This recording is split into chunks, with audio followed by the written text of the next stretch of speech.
मैं प्रतीक जी आपसे ही पूछूंगी सबसे पहले कि मोदी का ग्राफ जो बड़ा है या कम हुआ है, आप कह रहे हैं कि कम हुआ है करीब 13%, तो वो क्यों हुआ है, थोड़ा डिटेल। कहीं ना कहीं मोदी जी की जो वाणी है उसमें कहीं ना कहीं धार्मिक भावना बढ़ी है, क्योंकि दूसरा घर उनका एक्टिवेटेड हो गया है। इसी के साथ साथ अगर और कुछ पहलुओं को छुएं तो जो मोदी जी का भाग्य भाव है, वहाँ चंद्रमा वो कहीं ना कहीं अमावस्या रही, तो इस वजह से थोड़ी सी दिक्कत, समस्या, परेशानी रही।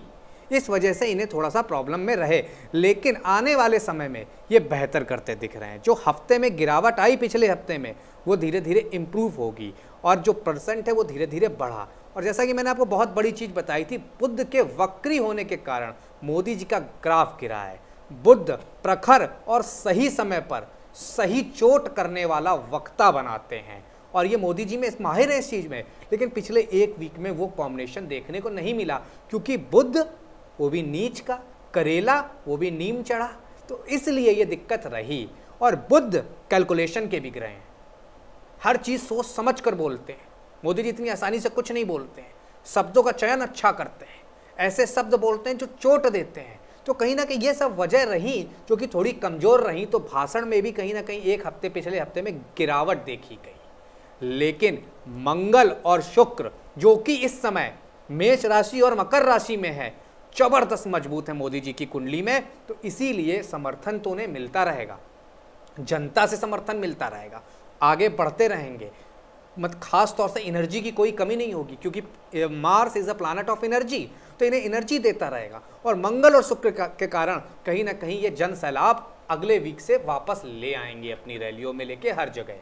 अब कुछ एक आध और पहलू बता दूं आपको, मंगल और शुक्र गोचर में भी मजबूत है, इनकी कुंडली में भी मजबूत है, ये लोगों को आकर्षित करते हैं। शुक्र के कारण विदेशों से सपोर्ट मिलता है। आप देखिए पुलवामा अटैक में क्या हुआ, Russia, France, Japan, even then China जो कहा जा रहा था पाकिस्तान के साथ खड़ा होगा, उसने पिन ड्रॉप साइलेंस में चला गया।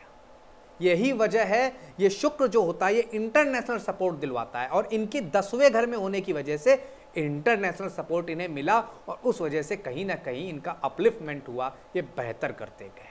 और उसी के साथ साथ शुक्र को एक और तरीके से समझना होगा आप सबको। शुक्र माँ शक्ति को प्रेजेंट करते हैं, माँ दुर्गा को प्रेजेंट करते हैं, माँ पार्वती को प्रेजेंट करते हैं, माँ लक्ष्मी को प्रेजेंट करते हैं। तो शुक्र और चंद्रमा शिव को प्रेजेंट करते हैं। तो शक्ति और शिव के उपासक खास तौर से माने गए हैं नरेंद्र मोदी। बांग्लादेश में भी गए थे तो शक्ति के मंदिर सबसे पहले गए थे। तो ये जो कॉम्बिनेशन है शुक्र और चंद्र का, ये जनता के प्लानट है, ये जनता से पाने वाले प्यार के प्लानट है, और इनकी उपासना कहीं ना कहीं इन्हें जनता से अपार प्रेम देती है, बहुत प्रेम देती है। तो प्रतिशत में गिरावट जरूर हुई है, लेकिन कोई दिक्कत नहीं आएगी।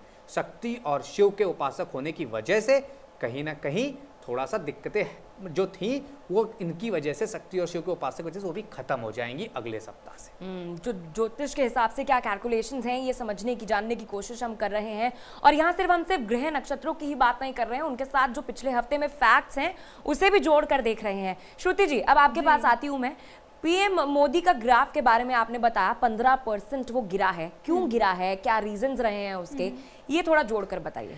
देखिए, जैसे मैंने पहले भी कहा था शिफाली जी, प्रधानमंत्री माननीय श्री नरेंद्र मोदी जी का जो ग्राफ है वो क्यों हमने 15% गिराया है पिछले हफ्ते से, ये मैं बता देती हूँ। चंद्र में केतु में राहु चल रहा था, उसके बाद चंद्र में केतु में जुपिटर आया। केतु इनके एकादश का स्वामी है। केतु हालांकि मंगल पुत्र कहलाता है, कहा जाता है कि जैसा जिसके साथ है वैसा प्रभाव देगा। सूर्य केतु एक साथ बैठने से कहीं ना कहीं ग्रहण योग की सिचुएशन भी बन रही है, जिसे हम इग्नोर नहीं कर सकते हैं। जब केतु एक्टिव होता है तो पॉपुलैरिटी, लाभ के अवसर जो हैं वो कंपैरेटिवली कम इस केस में नजर आए हैं। अभी इसी सप्ताह में, आने वाले सप्ताह में चंद्र में केतु खत्म हो जाएगा, जो कि 10 मार्च को खत्म होगा। 8 मार्च तक चंद्र में केतु में लास्ट चल रहा था वो था जुपिटर, शनि का। तो जब ये खत्म होगा तो चंद्र में केतु में वीनस आएगा। बहुत बढ़िया प्रतीक जी ने समझाया कि चंद्र और वीनस का जो कॉम्बिनेशन होगा ये री-इंस्टोर आने वाले सप्ताह में इन्हें एज अ पब्लिक फिगर करेगा। केतु हालांकि ऐसे काम करता है जैसे कहते हैं झंडे गाड़ देने वाले काम, ऐसा कुछ एक नींव इन्होंने पिछले हफ्ते में बनाई होगी जिसका आगे चल के हमें समझ में आएगा। तो ये ग्रहों के हिसाब से था, लेकिन जहाँ बात आती है पॉपुलैरिटी की, वहाँ केतु उस हिसाब की पॉपुलैरिटी इन्हें नहीं दिला रहा था। यही पॉपुलैरिटी रीगेन हो जाएगी जब वीनस अंदर आ जाएगा। तो पिछले हफ्ते जो मैंने दिया था इन्हें 85%, वो इसलिए दिया था, वो बेसिस उससे पिछले हफ्ते का था। तो ये जो अभी परसेंटेज दिया है वो प्रीवियस वीक का दिया है, तो उससे पिछले हफ्ते का था। तो उस समय पर चंद्र में केतु में राहु चल रहा था, इस कारणवश जो डिस्टर्बेंसेस थी उसका प्रभाव था। अभी क्या सिचुएशन पड़ी है, एक तो राहु का ट्रांजिट हुआ। ये राहु का ट्रांजिट ना केवल मोदी जी के लिए, देश के लिए, हर एक व्यक्ति के लिए बहुत मायने रखता है। राहु उच्च राशि मिथुन राशि में गया है, और अगर इनकी कुंडली में देखूं मैं तो अष्टम में चला गया है राहु। अष्टम का राहु कहीं ना कहीं डिसीशंस को थोड़ा सा गड़बड़ करता है, लेकिन वाणी को बेबाक करता है। वाणी में भी इनको अब थोड़ा सा ध्यान रखना है कि कहीं हल्के शब्दों का प्रयोग पूरे 18 महीनों में ना करें, तो ये ध्यान रखना है। 8 का राहु आकस्मिक परेशानियां भी दे सकता है, दुर्घटनाएं भी हो सकती हैं। तो ये एक संभावना ये 18 महीनों में राहु के ट्रांजिट से समझ में आ रही है।